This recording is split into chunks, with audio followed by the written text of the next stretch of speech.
என் பேருக்கு அதாவது நான் சிஆர்பிஎஃப்ல தான் வேலை பார்த்துட்டு இருக்கேன் ஜம்மு காஷ்மீரில்.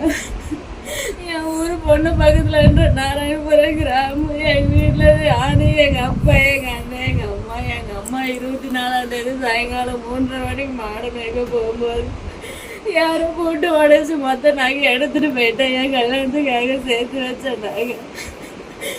5 மணி ரிட்டன் வந்து பார்க்கும்போது மொத்தம் போட்டு உடச்சிட்டு சாமான்லாம் எடுத்துகிட்டு போயிட்டேன் நகை எல்லாத்தையும். 6 மணி எங்கள் அப்பா ஆடு மேய்ச்சிட்டு வந்து பார்க்கும்போது ஒரு நகையும் கூட இல்லைன்னு சொல்லிட்டு எங்கள் அப்பாவும் எங்கள் அம்மாவும் உட்காந்து ஓடாவிட்டு எங்கள் அண்ணன் வேலைக்கு போயிட்டு ரிட்டன் வந்து பார்க்கும்போது அவங்க அழுதுட்டு இருந்தது பார்த்து கேட்டுட்டு போலீஸ் ஸ்டேஷனில் போய் கம்ப்ளைண்ட் கொடுத்தா. ஜூன் மாதம் 24ஆம் தேதி நைட்டு. மறுநாள் 25ஆம் தேதி சிஎம் பந்தோபஸ்து சொல்லிட்டு யாரும் வந்து எதுவும் பண்ணவே இல்லை. 12:30 மணிக்கு தான் ஃபிங்கர் பிரிண்ட்டுக்காரங்கெல்லாம் வந்து ஃபிங்கர் பிரிண்ட் எடுத்துட்டு போனாங்க.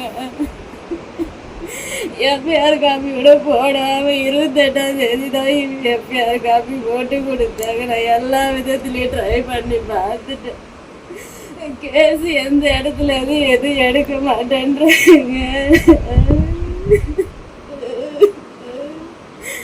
எங்கள் வீட்டில் யாருக்கும் எந்த இதுவும் பண்ண முடியாமல் நிற்கிறாங்க.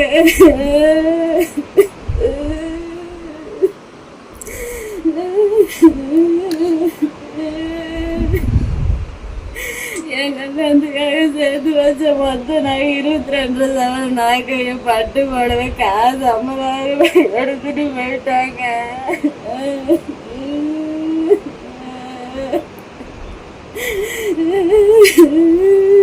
எல்லா விதத்துலையும் ட்ரை பண்ணி பார்த்துட்டு யாரும் எனக்கு ஹெல்ப் பண்ணுற மாதிரி இல்லையே.